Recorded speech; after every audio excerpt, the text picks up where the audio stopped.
ఓం నమః శివాయ. ఓం నమో నారాయణాయ.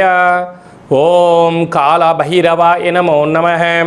ఓం దిగంబరాయ విద్మహే గజవాహనాయ ధీమహి తన్నో కాళభైరవ ప్రచోదయాత్. హరి ఓం. మా ఛానల్కి స్వాగతం. చూస్తున్న వీక్షకులకు ప్రేక్షకులకు ప్రియ కాళభైరవ భగవద్బంధుకి స్వాగతం పలుకుతూ మమ్మల్ని ఎంతగానో ఆదరిస్తూ ఉండబడినటువంటి ప్రియ సోదర సోదరీమణులకు, జ్యోతిష్య అభిమానులకు, సనాతన ధర్మ సంరక్షకు అందరికీ కూడా ఆదివారం అమావాస్య సందర్భంగా, మిగులు సోమవతి అమావాస్య సందర్భంగా ఎలాంటి విధి విధానం పాటించాలి, అఖండమైనటువంటి అష్టకష్టాలకు స్వస్తి పలుకుతూ 8 సంవత్సరాల తర్వాత అధిక జ్యేష్ఠమాస అమావాస్య సందర్భంగా ఎలాంటి విధి విధానం పాటించడం వల్ల రాజయోగం కలిగి నరదృష్టిని, శత్రు ప్రభావాలను ఎలా తొలగించుకోవాలో సవివరంగా సంపూర్ణంగా తెలుసుకుందాం. 1వ తారీఖు 6వ నెల 2026 నుండి 15/6/2026 వరకు ద్వాదశ రాశుల్లో గ్రహ గమనాన్ని వీక్షింపచేద్దాం. విశేషంగా కుజభగవానుడు మేషరాశిలో స్వక్షేత్ర సంచార స్థితి, వృషభ రాశిలో రవి సంచార స్థితి, మిథున రాశిలో త్రిగ్రహ సంచార స్థితి, బుధ భగవానుడు స్వక్షేత్రకారకుడు, అక్కడే చివరి రోజు అయినటువంటి దేవగురు బృహస్పతి సంచార స్థితి, 2వ తారీఖు నుంచి కర్కాటక రాశిలోకి ఉచ్చ స్థితిలో సంచార స్థితి జరగబోతుంది. మరియు అక్కడే శుక్ర సంచార స్థితి, సింహరాశిలో కేతు సంచార స్థితి, కుంభరాశిలో రాహు సంచార స్థితి, మీనరాశిలో శని భగవానుని సంచార స్థితితో ద్వాదశ రాశుల్లో గ్రహ గమనాలు ఈ విధంగా ఉన్నాయి.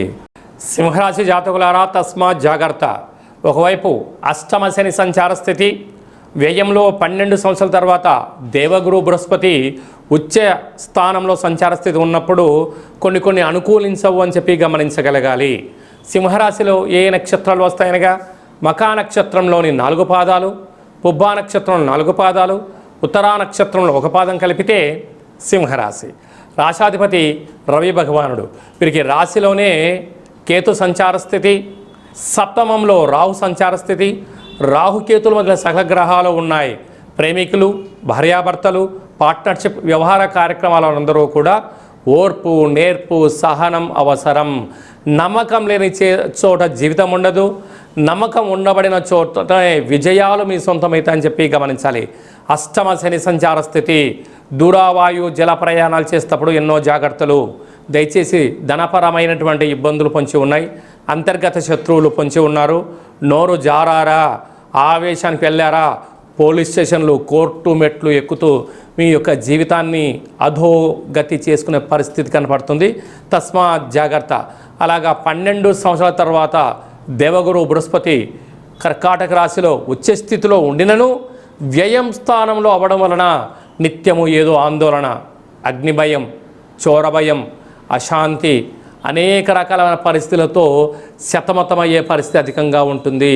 కనుక ఇలాంటి కాల సమయంలో ఆదివారం అమావాస్య సందర్భంగా రాశాధిపతి రవి భగవానుడు అవ్వడం వలన, అలాగనే విశేషంగా సోమవతి అమావాస్య సందర్భంగా ఎర్రటి కుంకుమను పోసి, నీటిని పోసి, అంటే విశేషమంటే రక్త తర్పణ సమానమైనటువంటి దీపంలో, అంటే ప్రమిదలాగా కుంకుమను ఏర్పాటు చేసుకొని దీపాన్ని వెలిగింపచేసి, ఈ యొక్క దీపానికి మీ మనసులో ఉన్న కోరికను నెరవేర్చాలని చెప్పి దండం పెట్టుకొని నవధాన్యములను అలాగనే నిమ్మకాయకు కుంకుమను పోసి నమస్కారం చేసుకొని ఈ యొక్క ఎర్రటి దీపాన్ని, ఈ నిమ్మకాయను, ఈ నవధాన్యాలను తీసుకొని వెళ్ళి మీరు తెల్ల జిల్లేడు వృక్షం దగ్గర పెట్టినట్లయితే సకల గ్రహ దోషాలు తొలగి, సకల అష్ట కష్టాలు తొలగి అష్టైశ్వర్యాలు కలుగుతాయని చెప్పి గమనించాలి.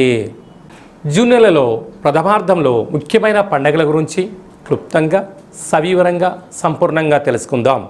2వ తారీఖున దేవగురు బృహస్పతి కర్కాటక రాశిలోకి ఉచ్చ స్థితిలో సంచార స్థితి జరగబోతుంది. ఈ విధంగా మనకు యమునా నది పుష్కర స్నానము చేయడము ఆవశ్యకత. గతించిన తాత ముత్తాతలకు, గతించిన వారందరికీ కూడా అక్కడ పిండ ప్రధాన కార్యక్రమాలు చేయడం వలన మన వంశము ఆచంద్రార్కం వరకు అభివృద్ధి చెందుతుంది. ఈ పుష్కర స్నానము చేయడము, పెద్దవారి యొక్క ఆశీస్సులు మనకు శ్రీరామ రక్ష అని చెప్పి గమనించాలి. మనము యమునా నది తీరంలో, ద్వారకా క్షేత్రంలో ఈ యొక్క పుష్కర మహోత్సవ సందర్భంగా మనం ఈ కార్యక్రమాలు ఏర్పాటు చేస్తున్నాం.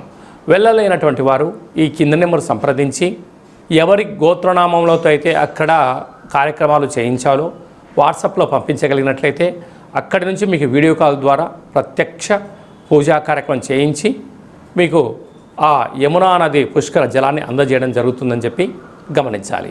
అలాగనే మనకు విశేషంగా 8వ తారీఖున కాళాష్టమి, 8 సంవత్సరాల తర్వాత అధిక జ్యేష్ఠ మాసంలో బహుళపక్షంలో అష్టమిని కాళాష్టమి అంటారు. కనుక కాళాన్ని జయింపజేసే శక్తి కాలభైరవుడికి ఉంటుంది. కాలభైరవుడి యొక్క స్మరణ ధ్యానము ఉత్తమమైనటువంటి జీవితానికి స్వాగతం పలకవచ్చు అని చెప్పి గమనించాలి.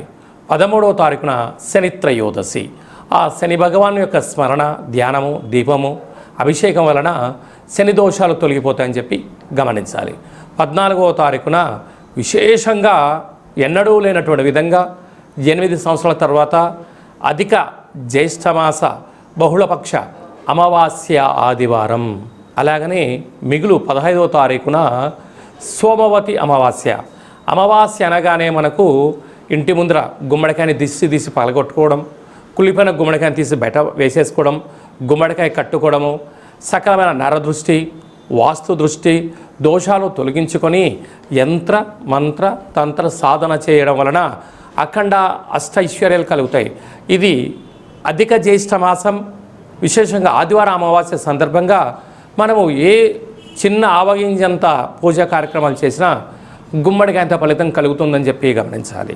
కనుక ఈ కింది నెంబర్ని సంప్రదించినట్లయితే ఎవరెవరు ఎలాంటి పూజా కార్యక్రమాలు చేసుకోవాలి, గ్రహదోషాన్ని నరదృష్టిని భూత ప్రేత పిచాచ బ్రహ్మణ యక్షర యమదూత సకల గ్రహదోషాన్ని తొలగించుకోవాలి, తంత్ర ప్రయోగాల నుంచి తాంత్రిక ప్రయోగాల నుంచి ఎలా బయటపడాలో ఆధ్యాత్మిక సలహాలు సూచనలు ఇవ్వడం జరుగుతుందని చెప్పి గమనించాలి.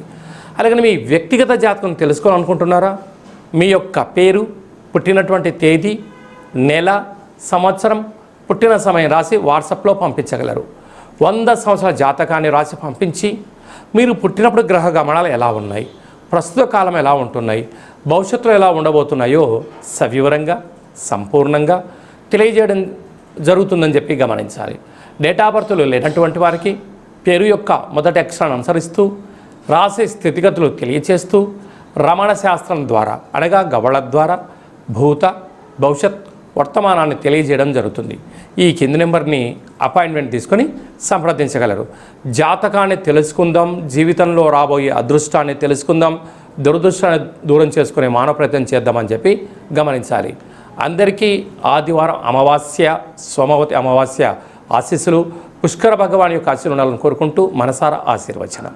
శతమానం భవతి శతాయు పురుష సతేంద్రియ ఆయుష్యేవేంద్రియే ప్రతిష్టతి ధనం ధాన్యం బహుపుత్రలాభం శత సంవత్సరం దీర్ఘమాయు సర్వే జనా సుఖినో భవంతు లోకా సమస్తా సుఖినో భవంతు సర్వం కాళభైరవ దేవతార్పణమస్తు.